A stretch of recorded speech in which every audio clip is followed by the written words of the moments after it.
ठीक है जी। So today's topic is data communication. We have divided the lecture into two parts. Today we will discuss the definition and components of data communication and the functions of protocol. So let's start with the definition of the data communication.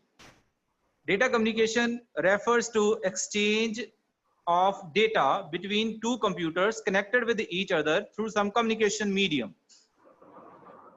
And if the connected computers are in the same building, the communication is said to be local. And if the connected computers are distantly placed, then the communication is said to be remote.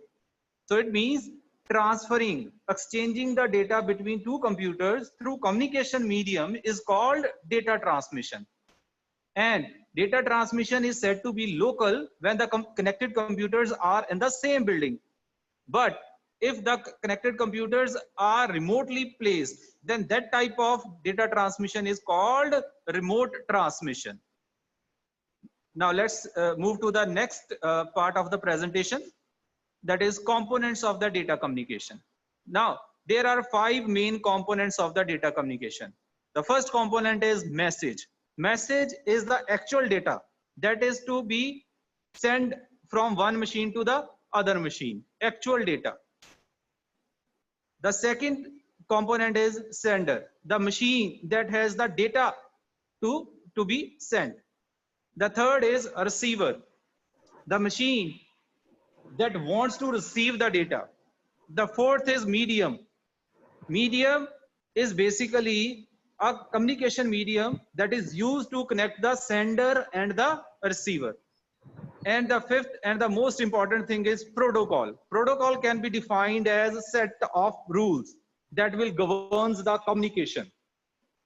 So message, the actual data; sender, the machine that wants to send the data; receiver, the machine that wants to receive the data; the medium that will be used to transmit the data from one place to the other place. And the fifth is a protocol, set of rules that will govern the communication, how the data will be transmitted, in what format it will be transmitted, how to check for the errors, how to remove the errors.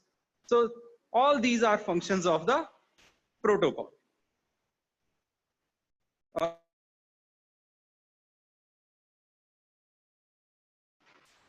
Message, sender, receiver, medium और protocol. किसी को doubt है इसमें? No, sir. No, sir. No, sir. Actually, this model is really very easy to understand. Message is the actual data, and the sender is the machine that wants to send that data. Receiver is the machine that wants to receive the data. Medium is used to transmit the data from one place to the other place. And the protocol, the set of rules that governs the communication. Now, let's discuss the functions of the protocol. Now, as I told you, a protocol can be defined as a set of rules that will govern the communication. Now, you cannot expect that in a computer network, all the computers will be having the same hardware and the software. This is not possible. So, in that case, if the connected computers are not having the same hardware or software, yes. Sir वो waiting में ocean है शायद, उसको connect कर। चलिए मैं check कर लेता हूँ, कोई इशू नहीं है। हाँ जी, तो पार्टिसिपेंट्स ठीक है जी, मानसी, ओशन, पल्लवी और पता नहीं कौन। तो लेट मी ऐड देम।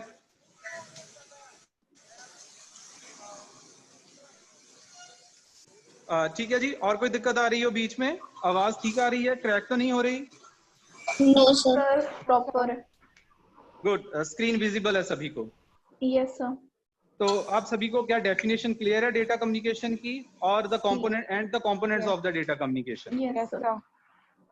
एक बार फिर से डेफिनेशन ध्यान से सुनिए। Data communication refers to the exchange of data. ये माइक प्लीज ऑफ कीजिए, बहुत डिस्टरबेंस आ रही है।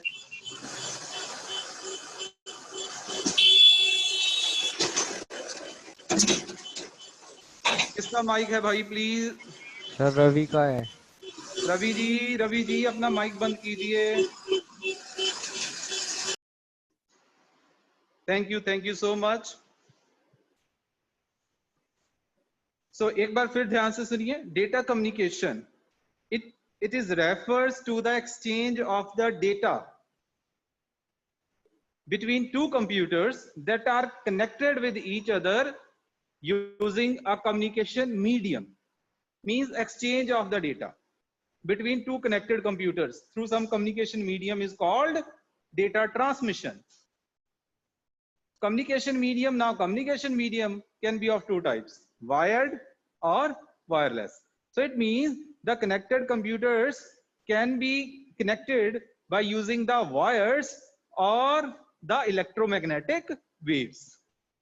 And the process of exchange, the exchange of data between these computers is called data transmission. The next is the components of the data transmission. So there are 5 main components: message, the actual data that is to be transmitted from one machine to the other machine; sender, the machine that wants to send the data; the receiver is the machine that wants to receive the data; medium is the way, yeah, it is the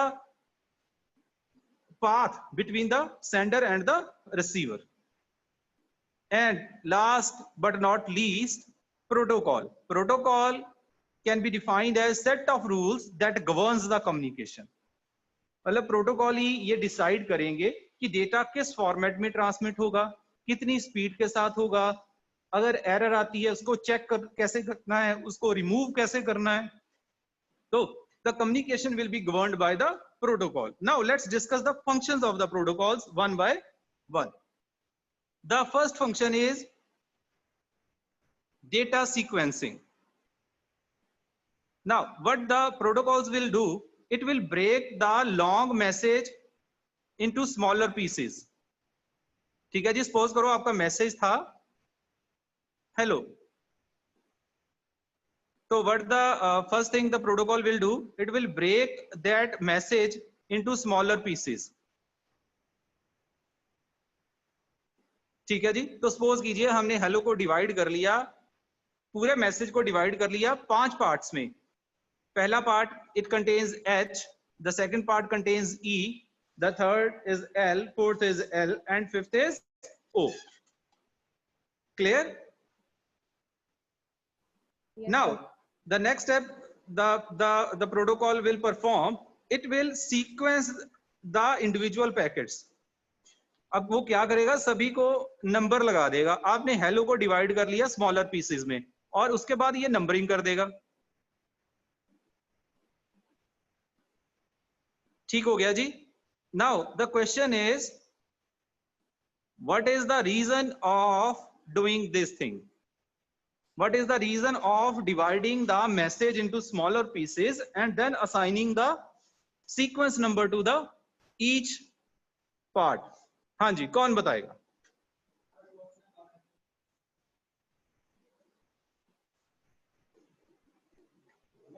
हाँ जी, प्रिया जी, नितिन.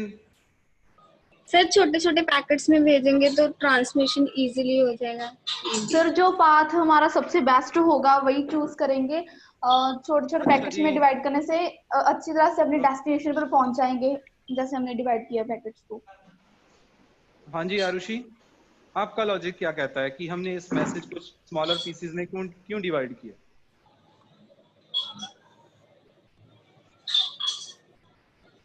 हाँ जी sir वो sir कि उनको time मिलेगा. अब मैं एक छोटा सा लॉजिक बताता हूँ आपको. देखिए, अगर मैं ऐसे कंप्लीट मैसेज को डिवाइड ना करूं, ठीक है जी, तो मैंने हेलो इकट्ठा भेज दिया. सबसे पहली प्रॉब्लम सुनिए, अगर मैसेज में रास्ते में कोई ट्रांसमिशन एरर आ गई तो फिर सारा खराब हो जाएगा, तो मुझे सारा मैसेज वापस भेजना पड़ेगा. Yes sir. लेकिन अगर मैं उसको पीसेस में डिवाइड कर दूंगा, जिस पीस में एरर ट्रांसमिशन एरर आएगी मैं सिर्फ उसी पीस को वापस भेजूंगा. Yes sir. Yes yes sir. ठीक है जी. तो जी। इससे ये प्रोसेस आपको लॉन्ग मैसेजेस को शॉर्ट मैसेजेस में डिवाइड करने, it gives you the better control over the transmission. ठीक है जी। तो डेटा सीक्वेंसिंग में मैं क्या करूंगा, सबसे पहले मैं मैसेज को डिवाइड कर दूंगा स्मॉलर पार्ट्स में, फिर उनको असाइन कर दूंगा सीक्वेंस नंबर। अब पॉइंट ये है कि चलो ठीक है डिवाइड कर दिया, अब ये नंबर क्यों असाइन किया? फिर सर बाद ताकि में वो, पता चल ताकि सके। मतलब जब हमें असेंबल करना हो तो वो सही फॉर्म में आए। हाँ, अब हो सकता है कि ड्यूरिंग द ट्रांसमिशन आपके जो पैकेट्स हैं they are using the UDP protocol. अब ये क्या होता है हम आगे चल के डिस्कस करेंगे with the course of the syllabus of course. Now suppose आपने कोई सीक्वेंसिंग नहीं की और आप अनरिलायबल मेथड्स यूज कर रहे हो, वो ये हो सकता है कि हर पैकेट अलग अलग पाथ ले। तो अगर हर पैकेट अलग अलग पाथ लेगा तो उसमें क्या दिक्कत होगी? हो सकता है कि पहला पैकेट लास्ट में पहुंचे, दूसरा सबसे पहले पहुंच जाए, जी। तीसरा यस सर। दूसरे नंबर पे पहुंच जाए। तो वापस जब ये सारे पैकेट्स डेस्टिनेशन पे पहुंचेंगे, आप मैसेज को दोबारा रिकंस्ट्रक्ट कैसे करोगे? Yes yes. अगर आपने उसी ऑर्डर में रिकंस्ट्रक्ट कर दिया जिस ऑर्डर में आपको रिसीव हुए हैं, हो सकता है कि वो रिसेप्शन जो आपको हुई है वो आउट ऑफ ऑर्डर हुई हो। तो इट मींस कि जैसा मैसेज भेजा गया था उसको वैसा ही रिकंस्ट्रक्ट करना ऑन रिसीवर एंड, उसके लिए आपको सीक्वेंस नंबर की बहुत ही ज्यादा जरूरत है। क्लियर हो गया जी? Sir in case yes sir. जब किसी मैसेज पे इंक्रिप्शन लग जाती है, हाँ जी। सर इन केस तब क्या होगा जब किसी मैसेज पे इंक्रिप्शन लग जाती है? हाँ जी, देखिए Nitin ji, encryption sending machine पे लगेगी और रिसीविंग मशीन पे जाके वो डीक्रिप्ट हो जाएगा। मैंने रिकंस्ट्रक्शन कब करनी है? मैसेज को डीक्रिप्ट करके। Okay sir. है ना, समझे मेरी बात को? Yes sir. हाँ, encryption means changing the plain text into the cipher text. Yes और सर। सेंडर साइड पे प्लेन से साइफर बनेगी और रिसीवर साइड पे साइफर से प्लेन। तो जैसे ही वो प्लेन करेगा उसको बाद में फिर उसी हिसाब से रिकंस्ट्रक्ट कर लेगा जैसे इंक्रिप्शन से पहले हुआ था। सर जैसे कि मैंने हेलो भेजा, हेलो इनक्रिप्ट हो गया, वो साइफर हाँ जी। चेंज हो गया, वो फिर तो अलग अलग टेक्स्ट में चेंज हो जाता है, जैसे उसमें एरर आ जाए कभी कभी, तब क्या होगा सर? जो अगर किसी टेक्स्ट में एरर आ गया, नहीं जैसे पैकेट्स भेजे उसमें कई बार एरर आए, तो एरर आ गई तो मैं चेक करूंगा रिसीविंग एंड पे कि कहीं उसमें एरर तो नहीं है। उसके लिए एरर चेकिंग के लिए मेरे पास बहुत सारे प्रोटोकॉल्स हैं, बहुत सारे मैकेनिज्म्स हैं। तो जैसे ही मैं डेटा रिसीव करूंगा, मैं कभी भी ये नहीं मानूंगा कि जो मैंने डेटा रिसीव कर लिया बस यही ठीक है। तो जैसे ही रिसीवर डेटा को रिसीव करता है, वो सबसे पहले उस पे एरर चेकिंग मैकेनिज्म इंप्लीमेंट करता है। Yes sir. अगर उसमें एरर फाइंड आउट हो गई तो वो डेटा को एक्सेप्ट नहीं करेगा और वो एक रिक्वेस्ट भेज देगा सेंडर को रीट्रांसमिशन की। ओके ठीक हो गया? Yes sir. जैसे आगे चल के हमें पूरा कंप्लीट में आएंगे टॉपिक्स। ये तो पासवर्ड ठीक है, में अच्छी बात है आपके मन में ये क्वेश्चंस आ रहे हैं अभी से, तो it will create your interest in the subject. Yes sir. The second is data routing. Excuse me sir. हाँ जी। सर गुरप्रीत वेटिंग च ਉਹਦਾ ਲੈਪਟਾਪ ਬੰਦ ਹੋ ਗਿਆ ਸੀ। लो जी लो, ਹੁਣੀ ऐड कर लेने हैं।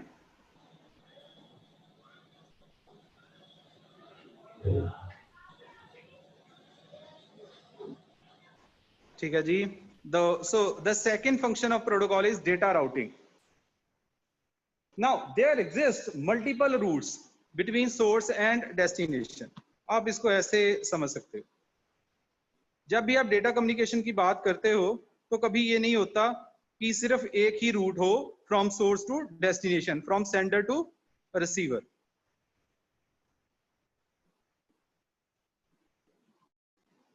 तो मान लीजिए this is our source and this is our destination, source destination. अब नेटवर्क पे कभी ये नहीं होता कि खासतौर पे इंटरनेट पे भी सिर्फ एक ही रास्ता हो from source to destination. Multiple paths होते हैं हमेशा, लाइक दिस। ठीक है जी। यस आप इसके लिए रियल वर्ल्ड एग्जांपल ले सकते हो। सपोज करो आपने दुआबा कॉलेज से आपने बस स्टैंड जाना है, तो क्या सिर्फ एक ही रास्ता है? No sir. कितने रास्ते हैं? सो 4-5 रास्ते तो है ना बड़े आराम से। Yes sir. एक आप यहाँ से जाओगे द्वाबा चौक से किशनपुरा, किशनपुरी से फिर रेलवे स्टेशन की तरफ से, है ना, शास्त्री Yes, sir. मार्केट होते हुए बस स्टैंड, या फिर आप यहाँ से द्वाबा चौक, किशनपुरा, किशनपुरे से आप फिर लमापिंड चौक से पीएपी, ठीक हो गया, या आप द्वाबा चौक से माहिरा गेट से फिर पटेल चौक की तरफ से, वहां से होते हुए एचएमवी, फिर वहां से वर्कशॉप चौक, या फिर सीधा फिर बस स्टैंड वहां से, या अब यहाँ से द्वाबा चौक से पठानकोट बाईपास टू पीएपी, और पीएपी से, अब तो कितने रास्ते हो गए ना। तो इसी तरह से नेटवर्क पे, खास तौर पे इंटरनेट पे, there exist multiple paths between sender and the receiver. तो data routing means choosing the shortest path, the best path from source to destination. This is called data routing. अब आपके पास मल्टीपल पाथ्स थे जाने के लिए, लेकिन उनमें से आप सबसे आप बेस्ट जो चूज करोगे, that is called data routing. Clear हो गया जी? Yes, sir. Very good. The third is data formatting.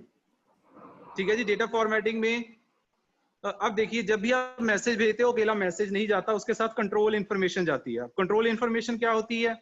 Sender का आईपी एड्रेस क्या है, डेस्टिनेशन का आईपी एड्रेस क्या है, ठीक है जी, एरर चेकिंग के लिए, एरर कंट्रोलिंग के लिए, चेक सम के मींस, उसके और भी बहुत सारी इंफॉर्मेशन होती है उसके हेडर में, टाइम टू लिव होता है, प्रोटोकॉल कौन सा यूज हो रहा है वो होता है, तो ये सारी कंट्रोल इंफॉर्मेशन भी होती है। ठीक है जी। तो जब भी आप कुछ पैकेट भेजते हो, packet it doesn't contain only the information, the actual data, it is also contain the control information, जैसे सोर्स एड्रेस, डेस्टिनेशन एड्रेस, ये सारी चीजें। तो डेटा फॉर्मेटिंग ये चीज डिफाइन करेगी कि अब ये पैकेट जो ट्रांसमिट हो रहा है उसमें डेटा कौन सा है एक्चुअल, और कंट्रोल इंफॉर्मेशन कौन सी है। क्लियर हो गया? सर ये रिपीट कर दो। Data formatting means identifying the control information and the actual data part of the packet. तो जब भी आप डेटा ट्रांसमिट करते हो, उसमें सिर्फ और सिर्फ डेटा नहीं होता, उसमें कुछ कंट्रोल इंफॉर्मेशन भी होती है। कंट्रोल इंफॉर्मेशन मींस सेंडर का आईपी एड्रेस, डेस्टिनेशन का आईपी एड्रेस, कौन सा प्रोटोकॉल यूज हो रहा है, टोटल मैसेज की लेंथ कितनी है, एरर कंट्रोल के मैकेनिज्म, चेकसम्स, ऑल दीज थिंग्स। ठीक हो गया? Yes. So data formatting will distinguish the control information from the actual information. ठीक है जी, क्लियर है जी? चलें आगे। Yes, sir. Next is flow control. So the protocol is also responsible for controlling the flow between sender and the receiver. अब suppose कीजिए sender की speed है 10 words पर सेकंड। कितनी स्पीड है? 10 वर्ड्स पर सेकंड। लेकिन रिसीवर की है 8 वर्ड्स पर सेकंड। तो सेंडर ने 1 सेकंड में कितने भेजे? उसने 10 वर्ड्स। और रिसीवर ने रिसीव कितने किए? 8 वर्ड्स। बाकी 2 वर्ड्स कहाँ गए? They will be lost. Yes. तो हमारे पास कुछ ऐसा मैकेनिज्म होना चाहिए जो दोनों की स्पीड को मैच कर सके, and this mechanism is called flow control. ठीक है जी? Yes. Matching the speed of the sender and the receiver. Sir ये कैसे वर्क करता है फ्लो कंट्रोल? सारा सॉफ्टवेयर का कमाल है जी। हम पहले ही नेगोशिएट करेंगे कनेक्शन, डेटा ट्रांसमिट करने से पहले ही, कि कितनी स्पीड पे ट्रांसमिशन होगी। आपको देखने में चीजें सिंपल लगती हैं, लेकिन they are quite complex in structure. ठीक हो गया जी? हाँ जी। जी sir. The next is error control. अब सेंडर ने इंफॉर्मेशन भेज दी, रास्ते में उसमें कोई एरर आ गई, तो रिसीवर आंखें बंद करके तो उसे एक्सेप्ट कर नहीं सकता। तो इट मींस जब भी रिसीवर कोई डेटा रिसीव करेगा, वो ऐसे ही उस पर विश्वास नहीं करेगा कि जो डेटा उसको रिसीव हुआ है वो करेक्ट है। सबसे पहले वो उस पर एरर चेकिंग मैकेनिज्म इंप्लीमेंट करेगा। अगर कोई एरर मिली तो data will not be accepted. Now the mechanism that is used to check the errors is called error control. ठीक है जी. Yes, sir. The sixth is precedence and order of transmission. ठीक है जी.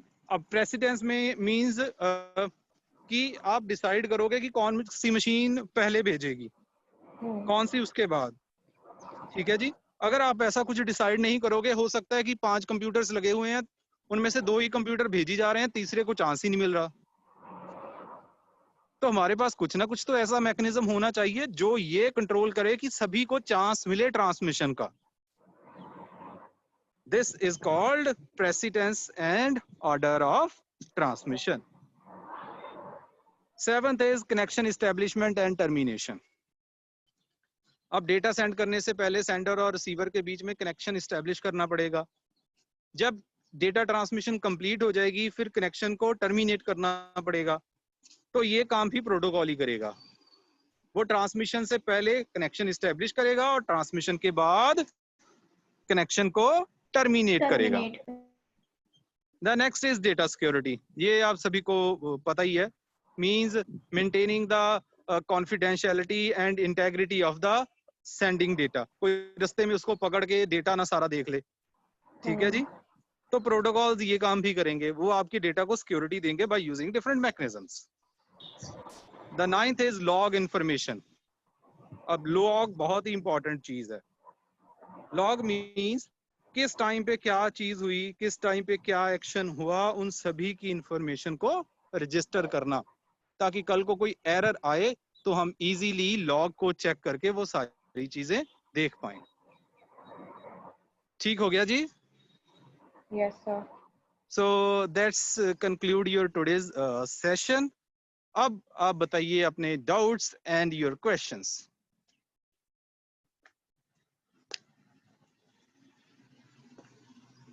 कोई doubt नहीं है? या doubts ही doubts हैं? Hello sir. हाँ जी. के लेक्चर का है हाँ जी.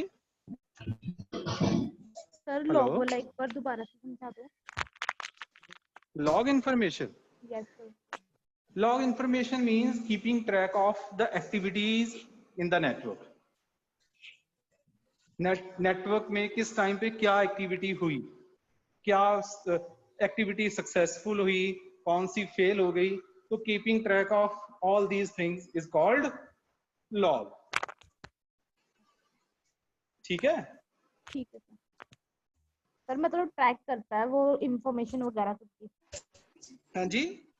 ट्रैक करता है वो इंफॉर्मेशन. लॉग क्या करता है? ट्रैक मतलब इंफॉर्मेशन ट्रैक करता है वो. अरे लॉग मींस आप जैसे सपोज कीजिए आप किस टाइम पे कॉलेज में आए, किस टाइम पे गए, कब आप लाइब्रेरी गए, आपने वहां से बुक इशू कराई, वो आपको मिली कि नहीं मिली. So activity tracking. सर जो कनेक्शन वगैरह भी जो मेंटेन करते हैं वो भी लॉग के थ्रू ही करते हैं? हाँ लॉग यूज होता है जी, उसमें 100% होता है. लेकिन वो एग्जैक्टली उसको लॉग नहीं बोलते, उसको हम देखेंगे आपको कनेक्शन एस्टेब्लिशमेंट एंड द. अब ये सारे कनेक्शन ओरिएंटेड की प्रॉपर्टीज हैं, तो उसमें हमारे पास 3-वे हैंडशेकिंग होती है ना कनेक्शन एस्टेब्लिश करने के लिए. तो वो हम आगे चल के देखेंगे कि वो कैसे फ्लैग मेंटेन करता है किसी चीज के लिए. But it's a kind of law. Actually it's a kind of. और सर डेटा सिक्योरिटी? हाँ डेटा सिक्योरिटी मींस अब ये ना इंक्रिप्शन बेसिकली कि जो उसके लिए भी अनदर मैकेनिज्म चलता है बैक साइड पे कि बिल्कुल उसके लिए अलग एल्गोरिदम्स चलते हैं. तो जितने मैंने आपको फंक्शंस बताए हैं उन सभी के लिए अलग अलग एल्गोरिदम्स हैं.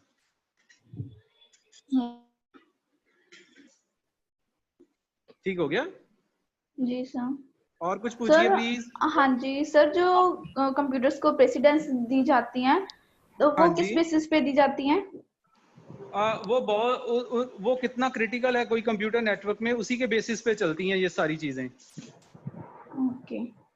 आई मीन अब सपोज कीजिए you have a server and you have connected computers in the same network, so obviously the precedence will be decided on the basis of the importance of the machine in the network. ठीक है sir. हाँ जी, हाँ जी, और पूछिए। Sir हाँ जी, sir Sushmit की आवाज पास नहीं हो रही। सर उसका क्वेश्चन था कि वो जो आपने कल करवाया था ना कोलैबोरेटिव कंप्यूटिंग, वो उसको हाँ जी, डाउट है उसमें। हाँ जी, हाँ जी, पूछिए क्या डाउट है।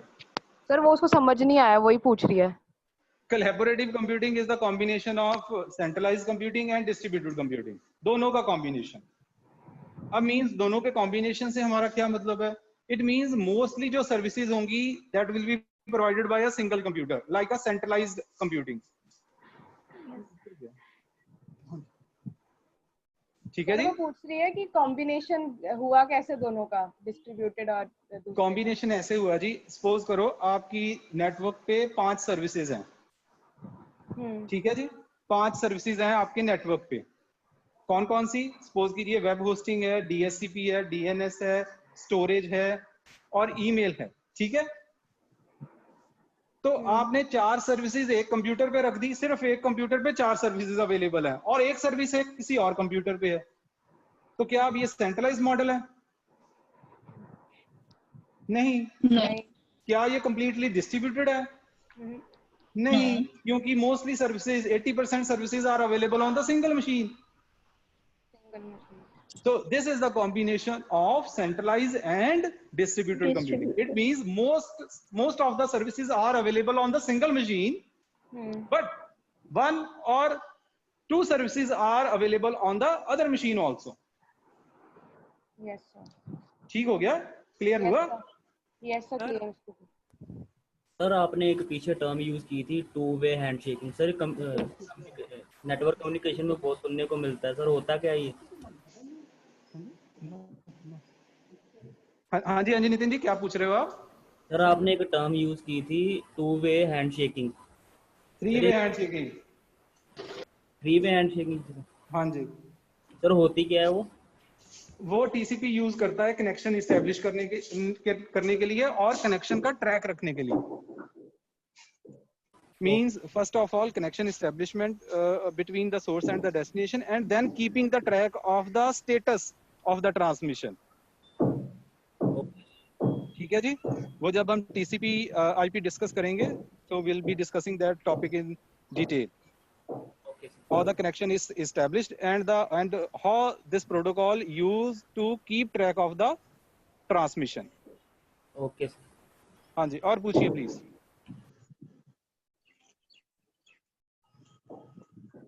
ठीक है, आई गेस अब किसी को डाउट नहीं है और कोई? सो ठीक है जी, फिर have a very nice day and see you tomorrow. Thanks a lot.